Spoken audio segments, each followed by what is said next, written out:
forgotten to record it. Let's begin from the beginning again. I told Mario asked me today, oh, hold the recording for me. I said, of course, and then I forgot. The self is further defined as that which knows all states of experience. So before we knew that the self is the subject, every object appears within consciousness, the self, and they are known, they are revealed and known by the self, they are known and experienced by the self, and now we have further defined the self by the distinction between the self and the three states of experience, meaning to say the three different reflections of myself on the jiva. The jiva goes every day through three states. No?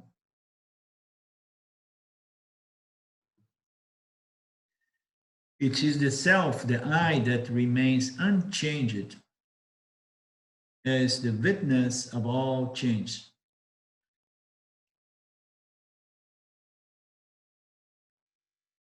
But this witness is said to be present when the mind and its thoughts are absent. So that's what we already covered. This self, this witnessing conscious existence principle is said to be present even when the mind and its thoughts are absent, meaning to say the deep sleep state.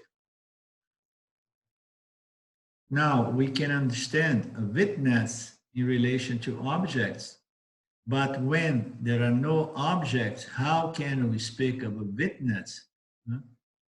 So there are this word, witness, is as close as it can get to the notion of consciousness as something that becomes aware of phenomenal object without judgment. That's what it means.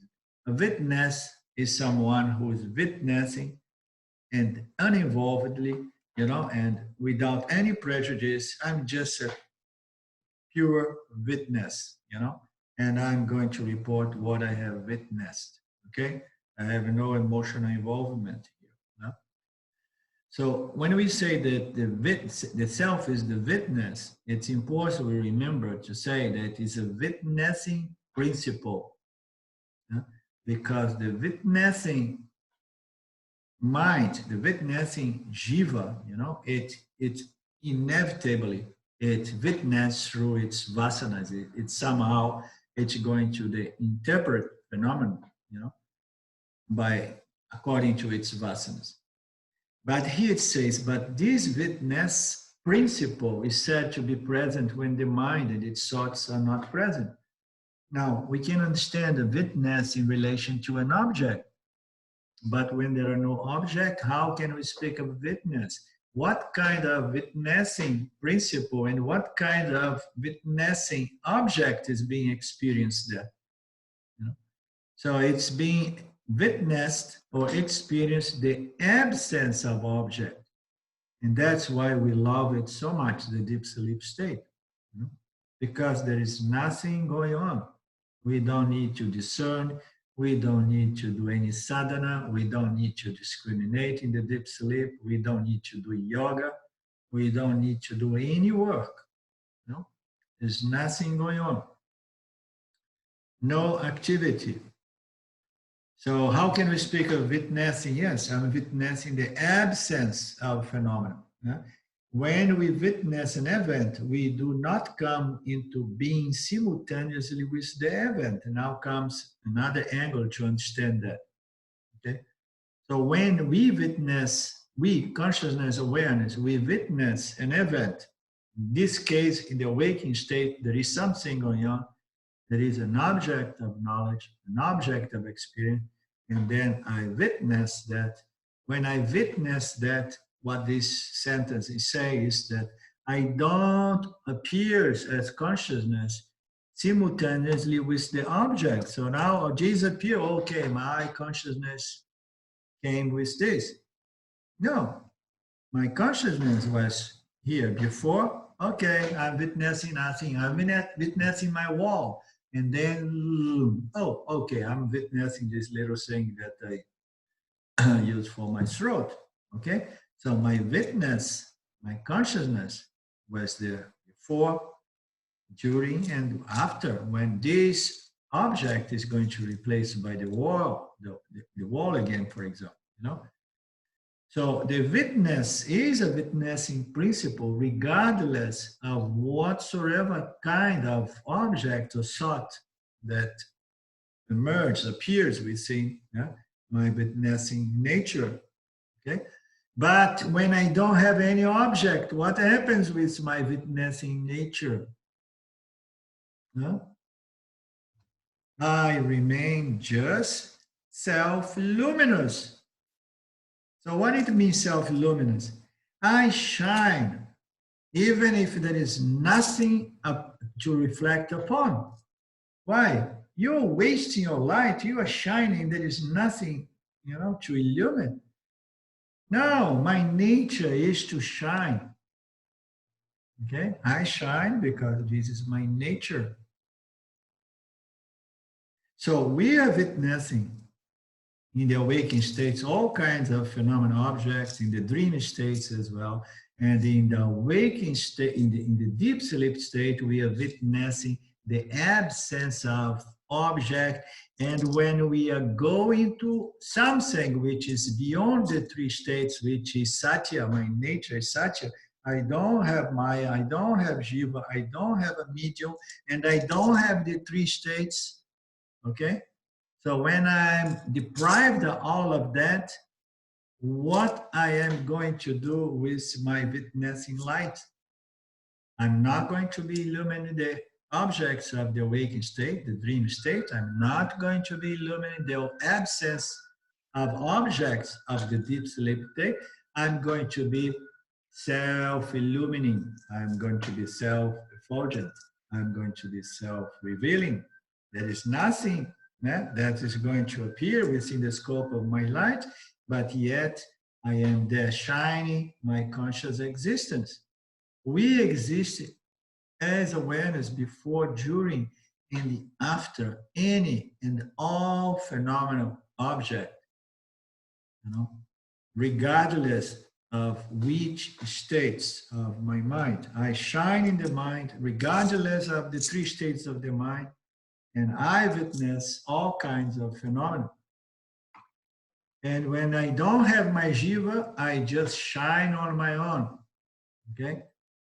I shine on my own, and there is nothing really to be revealed. In the awake state, the sense perceive.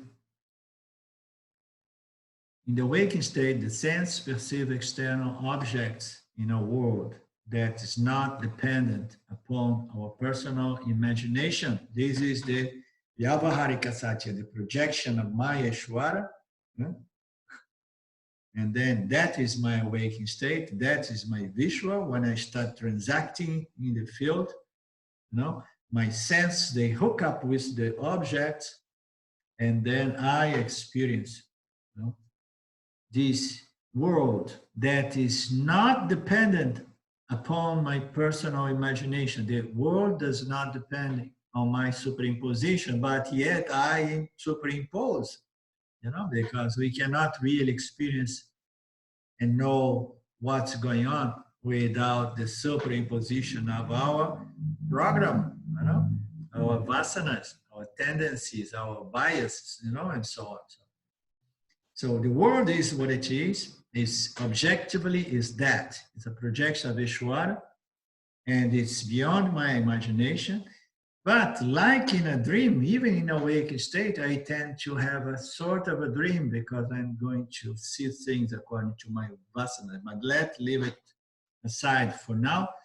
We say now that in the dream, I perceive objects, I, the jiva, we perceive objects dependent upon the personal mind, meaning to say the objects that we perceive as jivas, you know, in the awake state, I perceive the objects produced by my Ishvara. In the dream, I perceive the object projected by my Vasana load, my the personal subjective content of my mind. My mind is there, it puts to sleep, and then there is nothing going on, and then Vasana starts shaking, vibrating. When we see, start projecting some image, some experience, some action, and so on. So that is my own dream, my own reality, my own subjectivity. Okay. So we exist as awareness before, during all event. In the awakened state, the sense and the mind, experience these different kinds of objects, and according to the Vyavaharika and Pratibhatika reality. The reality of the Jiva, reality projected by Ishvara, and sometimes Jiva superimposed on the reality of projected by Ishvara, and we go about trying to be as objective as possible, but there is no such a thing as 100% subjectivity, because everything we see through our biases, The objects perceived in a waking and a dream can be said to be respectively impersonal and personal. The object perceived in a waking state is impersonal, and in the dream state is personal. Or objective and subjective, different language. Yeah? When we look the physical, material, reality, projection, tangible world, universe, cosmos, howsoever, environment, when we see it, that is an objective reality. Yeah? My subjectivity is going to somehow color a little bit that objectivity, which is a byproduct of my Ishvara.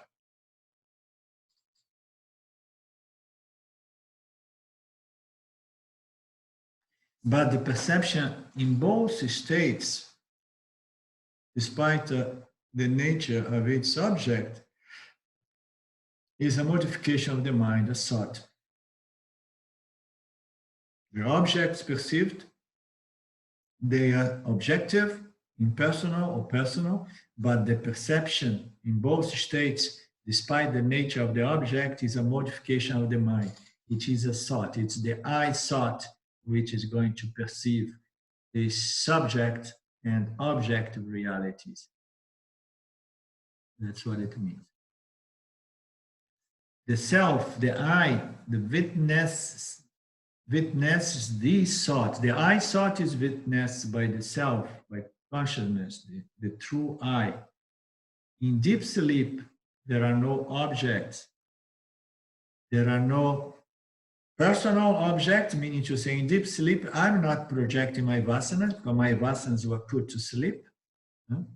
And there are no projections of my Ishvara. There is nothing going on in deep sleep. So there are no objects. There are no personal or impersonal. There are no subjective object. There are no object or object. There is nothing in deep sleep. In deep sleep, there is just an absence of personal and impersonal object. Thoughts resolve into undifferentiated awareness. So this is a very, very important statement. All the thoughts, all the objects, they resolve themselves into undifferentiated awareness. Okay, so this is one of the ways we present the deep sleep state.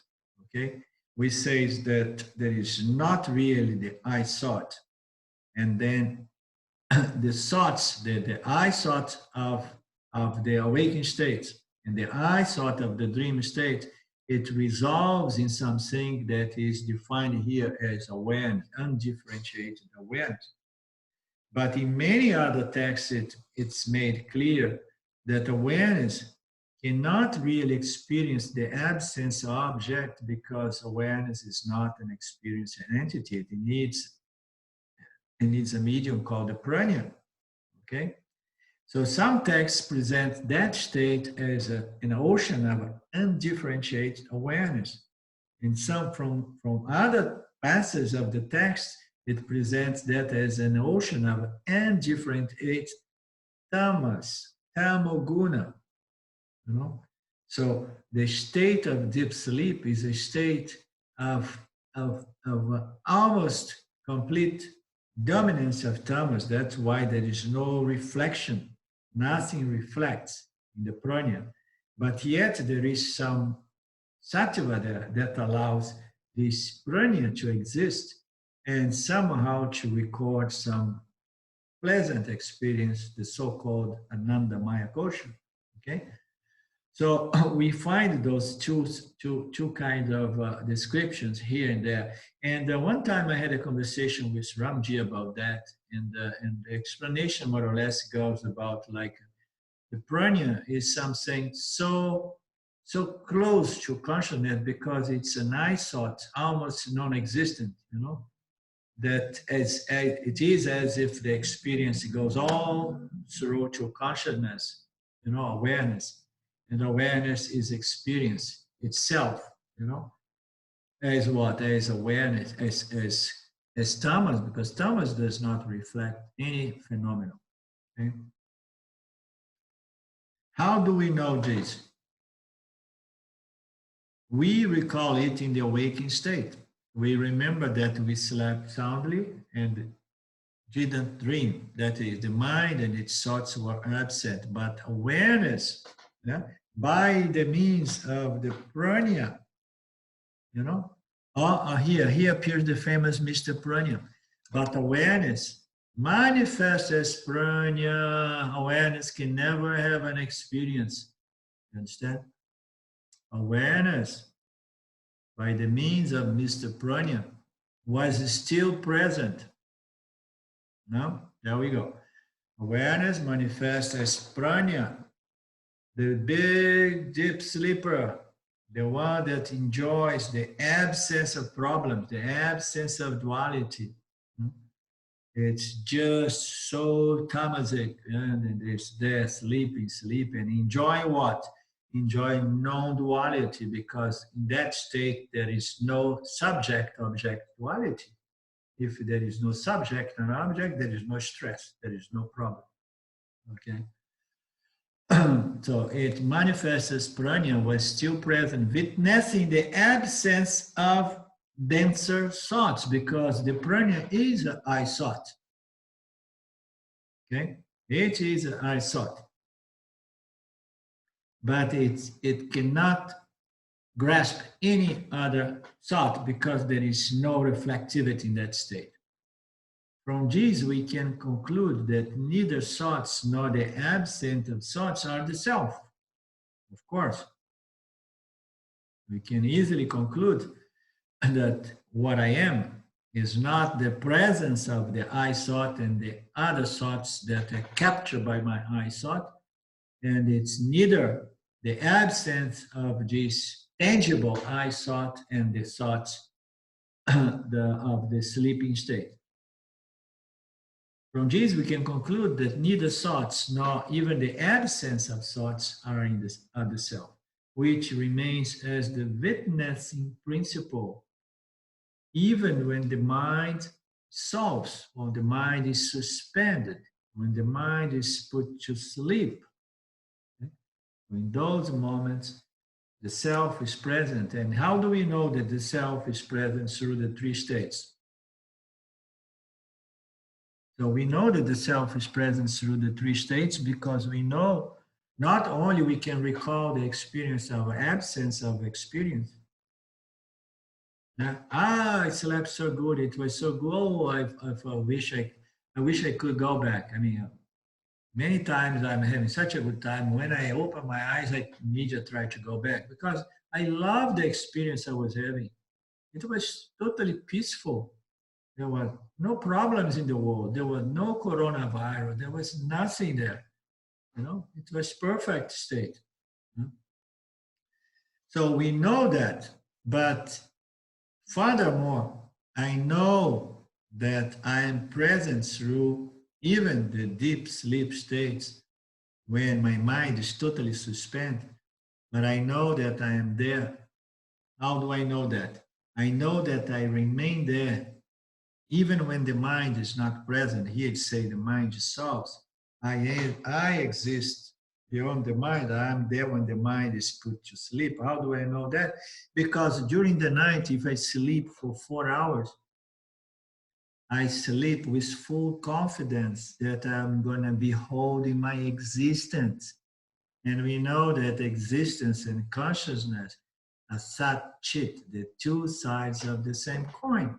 I know that I hold my existence through that deep sleep state, which means to say I hold my consciousness through that deep sleep state totally unconcerned because I am confident that I am that which does not disappear with the disappearance of the mind.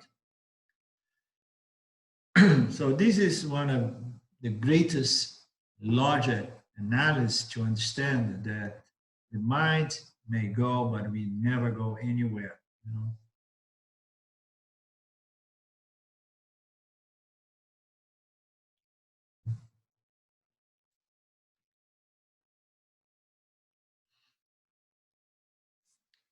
Verse 37.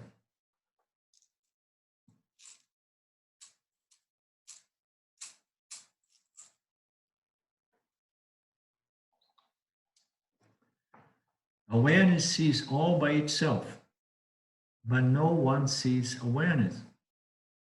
It illumines the mind, but the mind does not illuminate. The same principle, we are still talking about the nature of the self, how to define the self, how to illustrate the self, how to indicate the self, how to point to the self. It cannot really be pointed because to be pointed, you need to be objectifying something and say, oh, this is it. No, we cannot. But yet we need to try to, in most of these definitions about our nature, it goes by negating. It's not this, it's not that, it cannot be this, it cannot be seen, it cannot.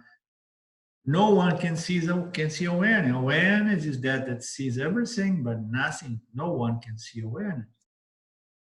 Awareness illumines the mind, but the mind cannot illumine awareness. Awareness shines the mind, enlivens the mind, and the mind is there trying to look. I remember when I was spent years with Papaji in Lucknow. He used to tell us, turn your mind back to the self. Turn your mind back to the self, to the source. Trace your mind back to the self. And we were all the time doing this exercise by rolling the eyes back, try to find the self behind the mind. So nobody can see the self. The mind cannot be the self. The sense organs cannot be the self. See the self. Awareness, the self, is further distinguished here from the objects that appear in awareness, the not self, by emphasizing its autonomy. So now we talk about autonomy or independence. Awareness sees all by itself. So everything that is seen by my power. Everything that is known by my own power. I see everything, nothing can see me. It illumines the mind, which illumines the field of objects. But the mind that illumines and sees the field of object cannot see the illuminator. The illuminator is never seen by the mind. Yet the mind must know its true nature as the true illuminator, the original conscious existence, the non-dual conscious existence.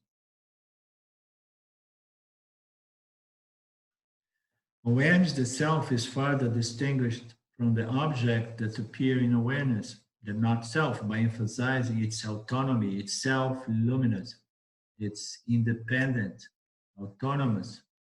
Everything depends on my light, and I, being self-luminous, do not require any source of light, any source of existence. We require no means of knowledge to know that we exist.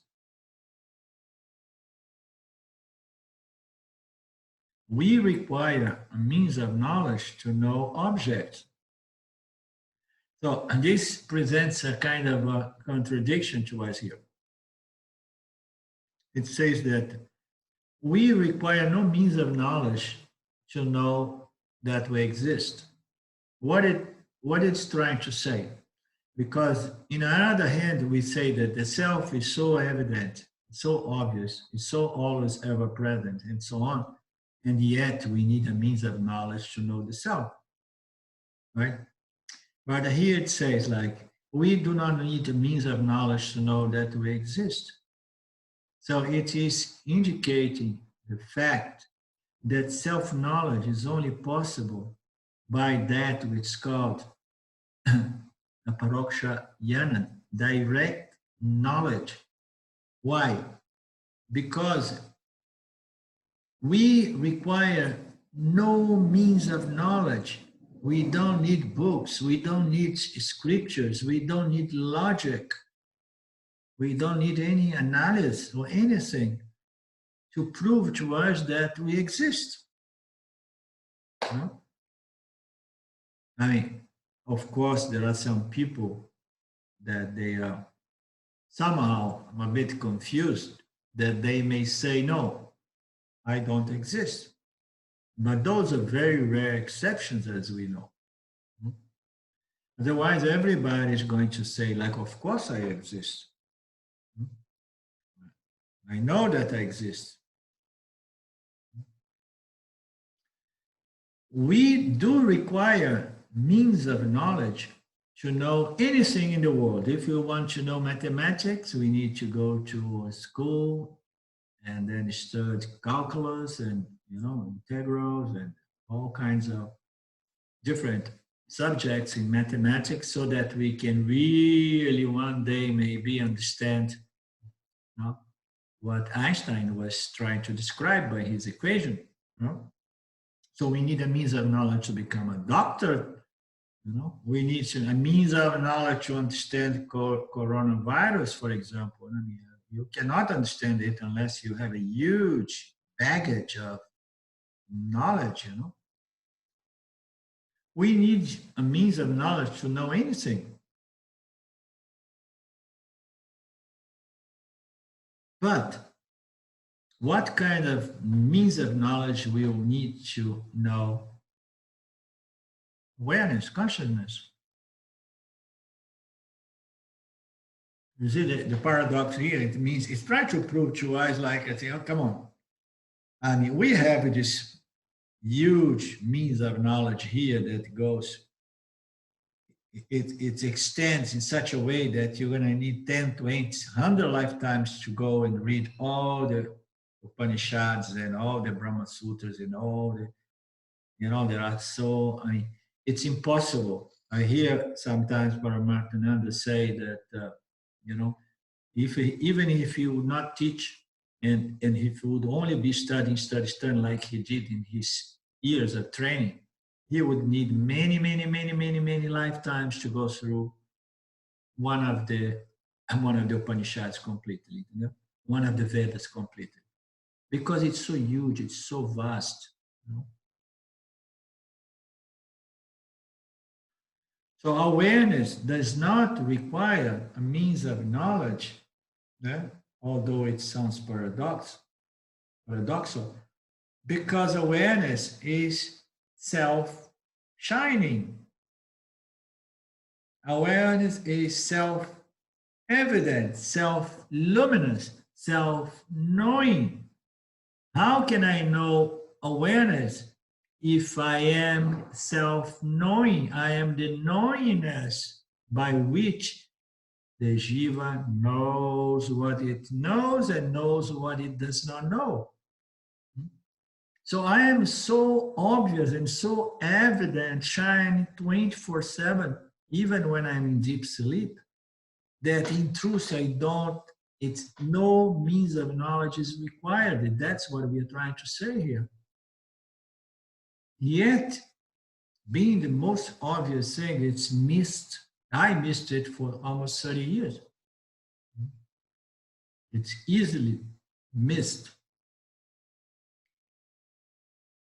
Objects cannot be perceived without the aid of the sense organs and the mind, which in turn rely on other external aids, such as light from the sun or another source in the case of visible objects.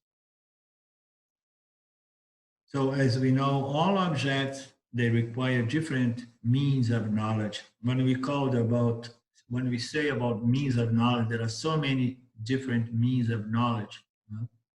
In order for us to know an object, we need to have the sense organ, we need to have the mind. All of these are pramanas, means of knowledge, So without the body, without my sense organs, my sense instruments, my sense organs, that's another means of knowledge, okay? And then I have the mind, I have the intellect. Those are all means of knowledge, different pramanas. Objects cannot be perceived without the aid of all these means of knowledge, sense organs, mind, intellect, and so on, which in turn rely on other external aids. So in order to know objects, we need these sense organs, but what do we need? We need our good friend, our Mr. Sun, that somehow shines why so that we can know things. Just imagine if we did not have the sun. We would know some things because being smart, we learn how to make fire. And the nature of the fire is light and heat. But the nature of a little fire that we make in California nowadays is nothing compared with the big fire of our star called the sun that gives us all this huge light so that we can go and learn and know and, and so on. So objects, in order to be perceived, they need all these means of knowledge. So what is the most fundamental means of knowledge?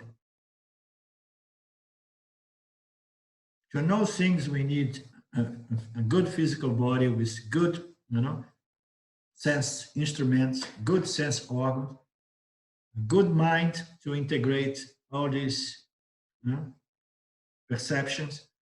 And then we need a good intellect so that it can determine what's really going on.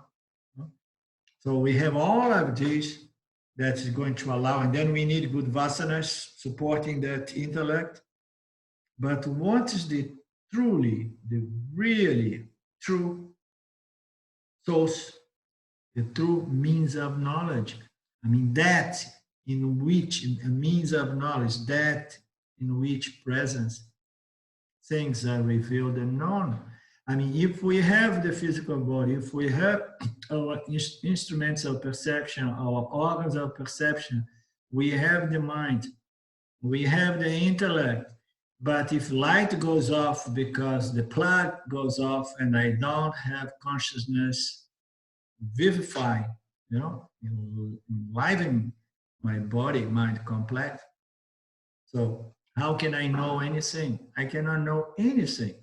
So the most fundamental pramana, means of knowledge, is consciousness. Everything is known by consciousness, in consciousness, and in the light of consciousness. Consciousness is the most fundamental means of knowledge, and it is self-luminous, is self-knowing, because its nature is what? It's knowledge. Knowledge is another name for consciousness. Existence, consciousness / knowledge. It's made of pure knowingness principle.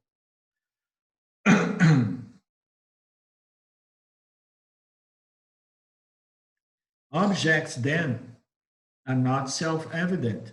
Of course not. They need the light, they need the organs, they need the mind, they need everything, the sense. They are not self-evident. They become known through the operation of a power external to them. Okay? So the object depends on the sunlight and depends the jiva. The jiva objects are there so that they can be known and experienced by all these different means of knowledge. Our physical light comes from the sun is so important as an analogy, because it is within this light that things are revealed and known. And the ultimate light is not the sunlight. The ultimate light is the light of consciousness, because the light of consciousness is that from which Maya projects the universe and all these stars, and planets and galaxies and so on.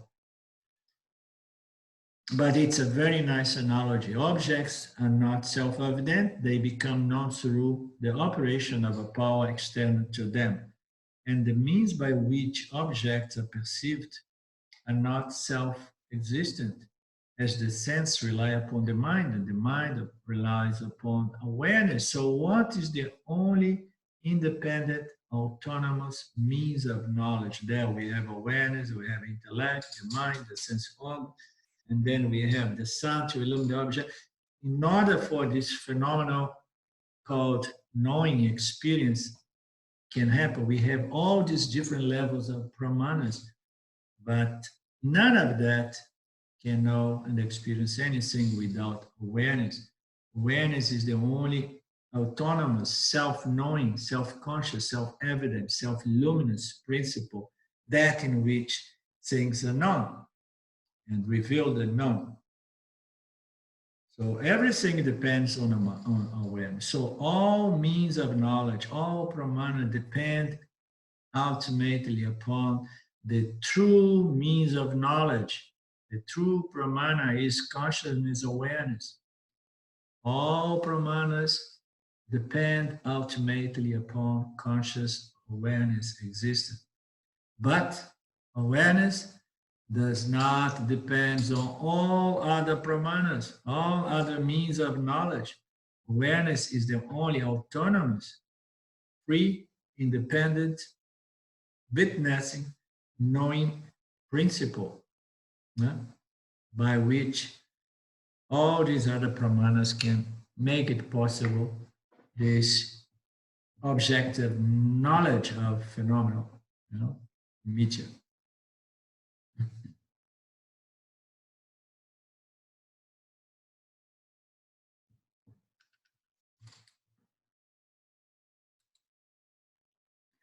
The mind and the sense are components of the subtle body. So the subtle bodies are upadi of the self. The subtle body only appears to be sentient due to its proximity to awareness. So this light of consciousness, awareness, somehow shines in the upadi, and then upadi takes that nature of awareness, and becomes self-conscious or conscious of its environment, and it develops the assumption that I shine on my own.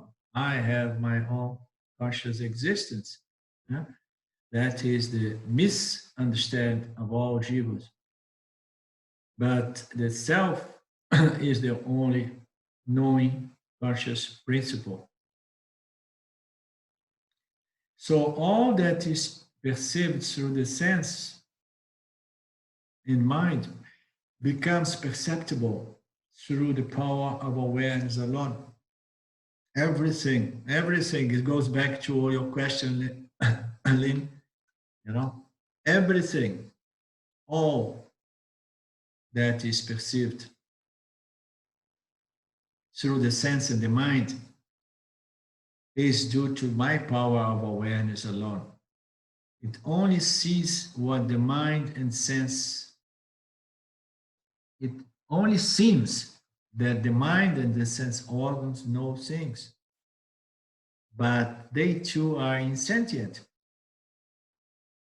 So the mind is insentient.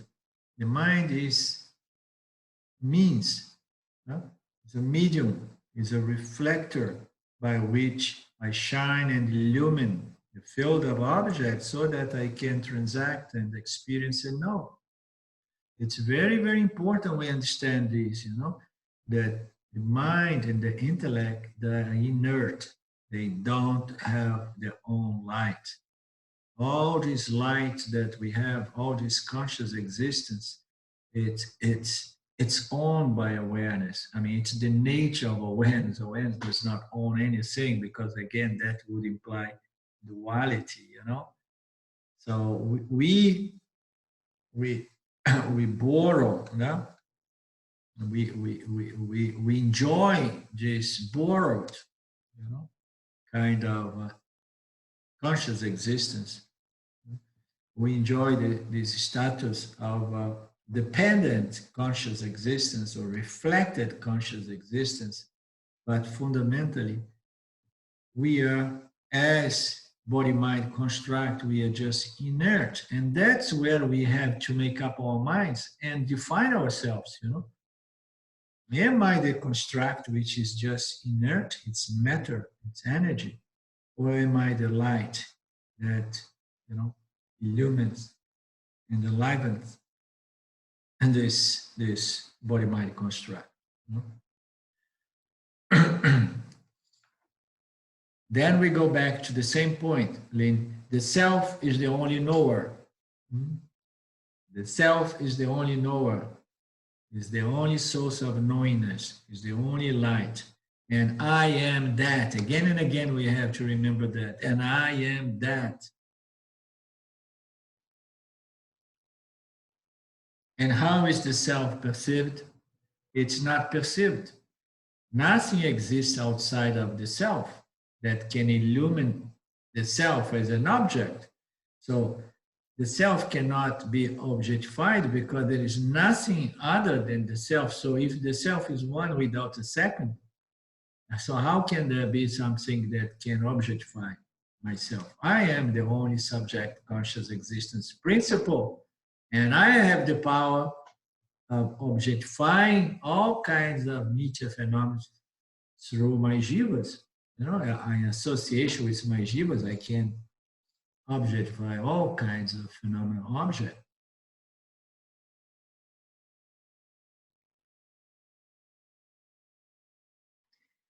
What would so there is nothing that can illumine awareness, and we covered that before, because if that would the case, we would have to split awareness into two, which is not possible because the nature of consciousness is one without a second. It's existence. There is only one existence and one awareness, one consciousness. Awareness is by its nature limitless, and as such is non-dual. Unique means non-dual. It's limitless. It's like, oh my God, I mean, there is only me here. Oh my God, I look on all sides and there is nothing. There is only me.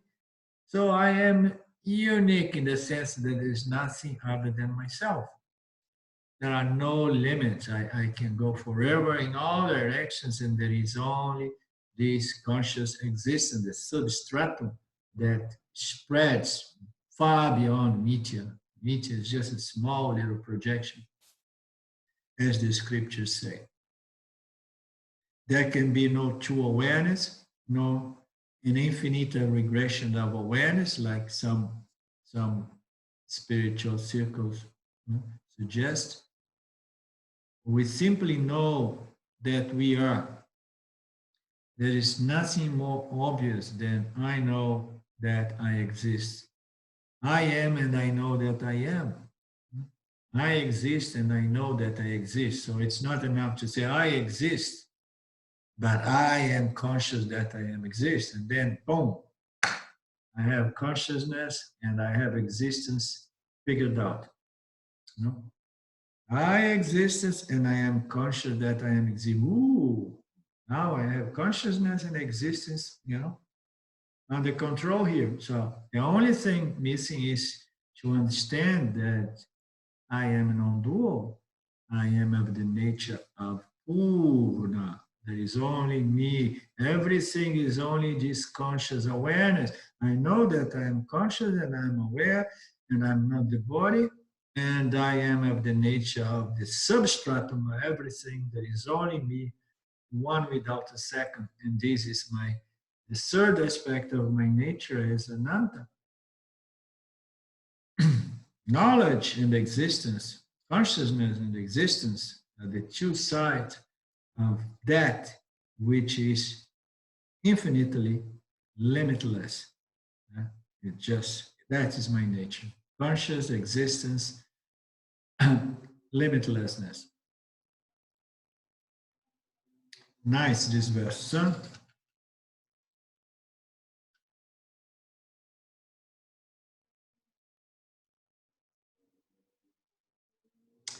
Okay, 9:30 here. So, does anyone have a question to close?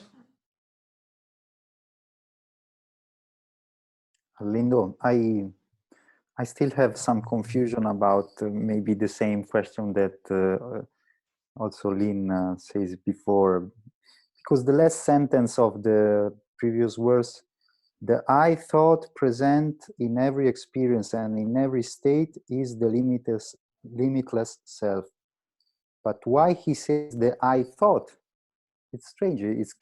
A thought cannot be the limitless self. Yeah, it means to say, let me see exactly, is the verse 36? Yes, 35, the end of 35. Okay, the I thought present in every experience, in every state is the limitless self.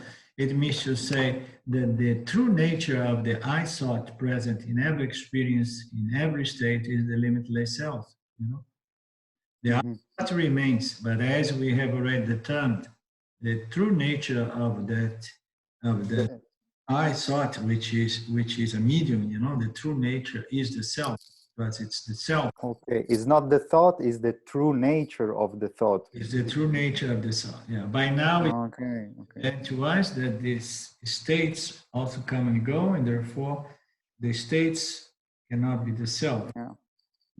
So the I thought present in every experience, because you see, when we have this reflect consciousness, which is the I am, you know, it's like the mirror analogy. So it's light, it appears to be self-illuminant, this I thought, but we understand by following the logic as presented by these Upanishads, you know, we know that there is only one source of conscious existence, and the conscious existence is the nature of the I thought.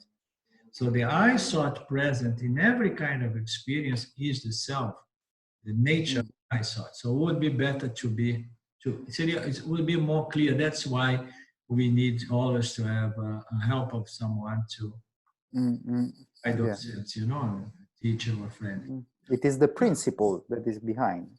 Yes, it's the nature, the I thought. As we know, I thought without consciousness, without existence, without awareness is just inert.